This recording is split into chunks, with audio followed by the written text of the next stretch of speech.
कहानी की शुरुआत में हमें दिखाया जाता है कोई चीज़ स्वर्ग की तरफ बहुत जोर से बढ़ रही है। ये चीज़ होता है शैतानी तूफान। दरअसल शैतानों ने स्वर्ग के देवताओं को हरा के तीनों लोक में राज करना चाहते हैं। फिर इन लोगों में युद्ध होना शुरू हो जाता है। फिर हमें शैतानों के राजा और देवताओं के राजा को दिखाया जाता है। फिर इन दोनों के अंदर फाइट होना शुरू हो जाता है।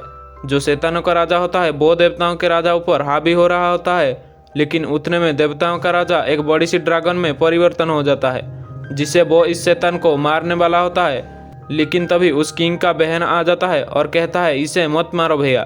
दरअसल ये जो बहन होता है वो इस शैतान को प्यार करता है और उसे शादी करना चाहती है। हालांकि राजा उसे मना भी करते हैं लेकिन वो नहीं मानता। फिर शैतानों को एक ज्वालामुखी में भेज दिया जाता है और ये इन लोगों का सजा होता है। और ये दानव दोबारा अगर स्वर्ग की तरफ आंख उठाकर भी देखे तो इन लोगों को ख़त्म कर दिया जाएगा। फिर हमें स्वर्ग को दिखाया जाता है जो पूरी तरह से ध्वस्त हो चुका है। फिर स्वर्ग के एक देवी ने अपना त्याग करके स्वर्ग को पूरी तरीके से सही कर देते हैं और इस देवी का नाम होता है नोआ। फिर नोआ ने अपना कुर्बानी देकर एक ऐसा द्वार बनाया जिसे देवताओं को छोड़ के किसी और को भेजना असंभव था। और देवी जब ये काम कर रहे होते हैं तभी उनका एक अंश धरती पर आ गिरा, जिसके अंदर एक दिव्य शक्ति वाला बंदर होता है। फिर हमें एक लोमड़ी को दिखाया जाता है। वो लोमड़ी उस बंदर के पास जाता है और ये दोनों हाथ मिलाते हैं। और ये दोनों जैसे ही हाथ मिलाते हैं उस अंश से एक ऊर्जा पैदा होती है, जिससे वो लोमड़ी दूर जाकर गिरता है और उस लोमड़ी को कोई वहाँ से उठाकर ले जाती है। दरअसल ये लोमड़ी और ये बंदर दोनों दोस्त होते हैं। फिर हमें एक मास्टर को दिखाया जाता है। उनके पास स्वर्ग का एक देवी आते हैं और वो उन मास्टर से कहते हैं उस बंदर को सारे कलाएं सिखाया जाए। मास्टर कहते हैं उस बंदर के अंदर तो बुरी शक्ति और अच्छी शक्ति दोनों ही है, जिसे वो देवी कहते हैं इसीलिए तो मैं आपको कह रहा हूँ आप उसे सही मार्ग दिखाए। फिर वो देवी कुछ करते हैं जिससे वो बंदर आज़ाद हो जाता है और वो जैसे ही आज़ाद हो जाता है वो बंदर खुशी के मारे इधर उधर कूदना शुरू कर देता है।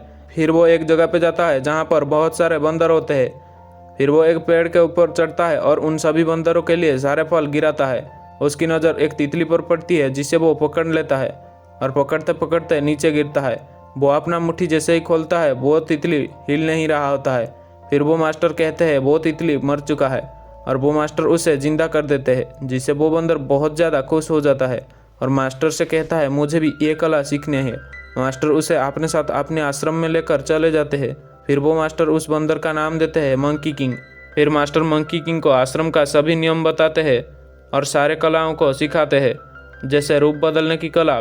फिर हमें शैतानों को दिखाया जाता है। इन शैतानों के पास एक बूढ़ी जादूगरनी आती है। वो कहता है अब समय आ चुका है देवलोक को जीतने का और वो उन्हें 3 संकेत देता है, समंदर में सुनामी आना और उस द्वार को भेदना और देवी नोआ की अंश से बंदर का पैदा होना। और हमें इसके लिए किसी देवता का सहायता लेना होगा और इसके लिए ये लोग स्वर्ग का चौकीदार को चुनते हैं। फिर इन शैतानों में से एक शैतान कहता है पिछली बार हमें देवताओं ने इस ज्वालामुखी में फेंक दिया, जिससे उनका राजा गुस्सा हो जाता है और उसको मार देता है।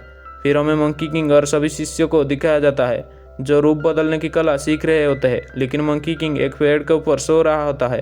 फिर उसे एक लड़की बुलाने के लिए जाती है। मंकी किंग बोलता है मैंने तो सब कुछ सीख चुका हूँ। और इस बात को कुछ लड़के उसका मजाक उड़ाते हैं और उसे कहते हैं जानवर जानवर ही रहेगा। फिर मंकी किंग अपना सारा कला दिखाता है और उन सभी को बहुत ज़्यादा मारता है। फिर यहाँ पर मास्टर आ जाते हैं और मंकी किंग को अपने साथ आने के लिए कहते हैं। मंकी किंग उनके साथ चला जाता है। मास्टर मंकी किंग को उसका भविष्य दिखाते हैं, जिसमें सिर्फ आग में जलना और तूफानों में बह जाना दिखता है। फिर मंकी किंग को मास्टर कहते हैं अगर तुम इन सारे बाधाओं पर विजय पा लिया तो तुम अमर बन जाओगे। मंकी किंग बोलता है मुझे आप जिंदा करना सिखा दीजिए। मास्टर बोलते हैं ये तुम्हें खुद सीखना होगा। मंकी किंग मास्टर से अलविदा लेकर अपने साथियों के पास चला आता है। फिर हमें स्वर्ग का चौकीदार जंगजियान को दिखाया जाता है। उसके पास शैतानों का राजा आता है और उसे अपने बातों में बहलाना शुरू कर देता है। और ये चौकीदार भी लालची होता है और वो आसानी से इनके बातों पे फंस जाता है। वो उसे लालच देता है वो उसे स्वर्ग का राजा बनाएगा। फिर हमें मंकी किंग को दिखाया जाता है। ये सारे बंदर उसे अपना राजा मान रहे होते हैं। उनमें से एक बंदर कहता है ये झरना समुद्र देव की महल से जुड़ा हुआ है। फिर मंकी किंग वहाँ पर कूद जाता है। अब हमें उस लोमड़ी को दिखाया जाता है। वो अपने दोस्तों के लिए खाना लेकर आता है। फिर ये लोग मिलकर खाना खाते हैं। फिर यहाँ पर वो शैतान आता है और बोलता है अब तुमको मेरे लिए एक काम करना होगा और वो लोमड़ी मान जाता है। मंकी किंग अब समुद्र देव के महल में पहुँच जाता है। वो वहाँ का रक्षक को मार देता है और समुद्र देव को डरा के उनसे बहुत सारे हथियार ले लेता है और वो उनका खास वस्त्र भी ले लेता है। मंकी किंग उनसे कहता है ये सब उधार लिया हूँ, मैं आपको ये सब लौटा दूंगा।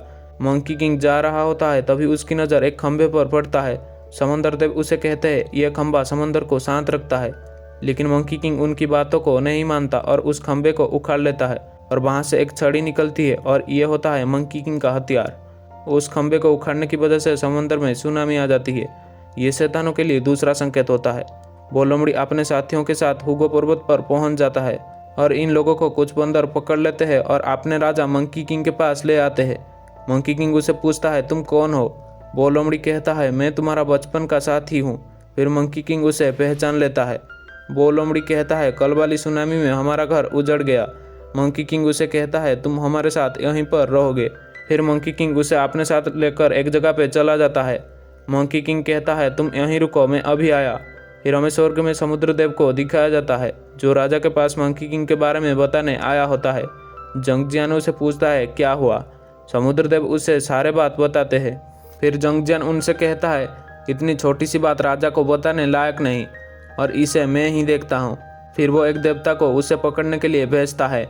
फिर हमें उस लोमड़ी और मंकी किंग को साथ बैठा हुआ दिखाया जाता है। मंकी किंग उसके पूंछ के साथ अपना पूंछ मिलाता है। दरअसल मंकी किंग उस लोमड़ी से प्यार करता है। ये दोनों उगती हुई सूरज को देख रहे होते हैं और तभी वो देवता आकर मंकी किंग के ऊपर हमला कर देता है, जिससे वो लोमड़ी पानी में गिर जाता है और मंकी किंग उसके साथ फाइट करता है और उसके बंदर साथी उस लोमड़ी को पानी से बचा लेते हैं।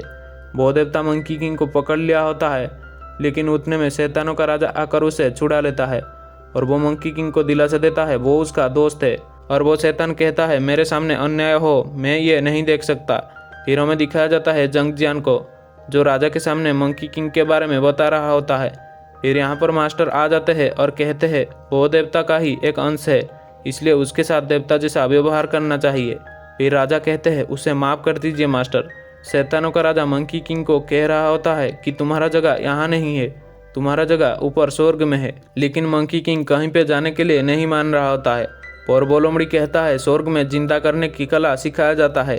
ये सुनने के बाद मंकी किंग अपने दोस्तों को देखता है और जाने के लिए मान जाता है। फिर मंकी किंग पहुंच जाता है स्वर्ग के दक्षिणी द्वार में और यहाँ का जो चौकीदार होता है वो कहता है अगर तुम इसके अंदर जाते हो तो जलकर भस्म हो जाओगे। लेकिन मंकी किंग उसकी बात नहीं मानता और वो अंदर चला जाता है, लेकिन उसे कुछ भी नहीं होता और उनके घोड़ा को आज़ाद कर देता है। लेकिन मंकी किंग को नहीं पता होता कि ये राजा है।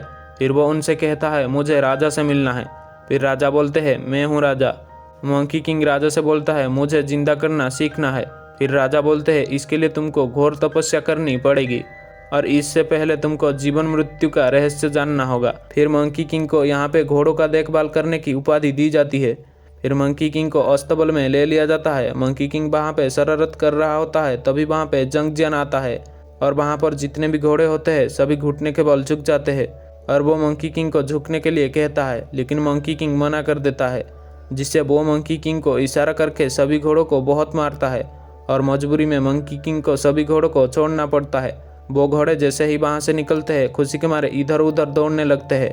फिर हमें एक बहुत बड़ा पेड़ दिखाया जाता है जहाँ पे बहुत सारा फल होता है। यह फल सिर्फ खास देवताओं के लिए होता है, लेकिन मंकी किंग वहाँ से कुछ फल चुरा के खा लेता है और ये बात उन सेविकाओं को पता चल जाता है। वो उसे पकड़ने वाले होते हैं, लेकिन मंकी किंग वहाँ से भाग जाता है और इस बार एक जगह पे पहुँच जाता है जहाँ पे एक लड़की कुछ कर रहा होता है। मंकी किंग उसे पूछता है तुम यहाँ पर क्या कर रहे हो? वो लड़की कहती है मैं यहाँ पर अमृत ऊर्जा बना रहा हूँ। मंकी किंग उसे पूछता है यह अमृत ऊर्जा क्या होता है?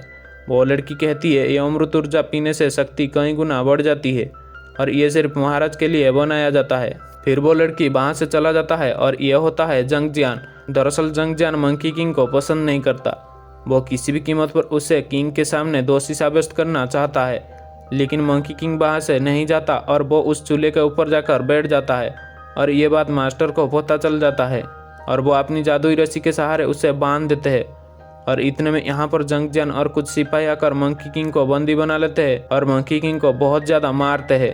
मास्टर उसे कहते हैं गलती मान जाओ, ये तुम्हें माफ़ कर देंगे।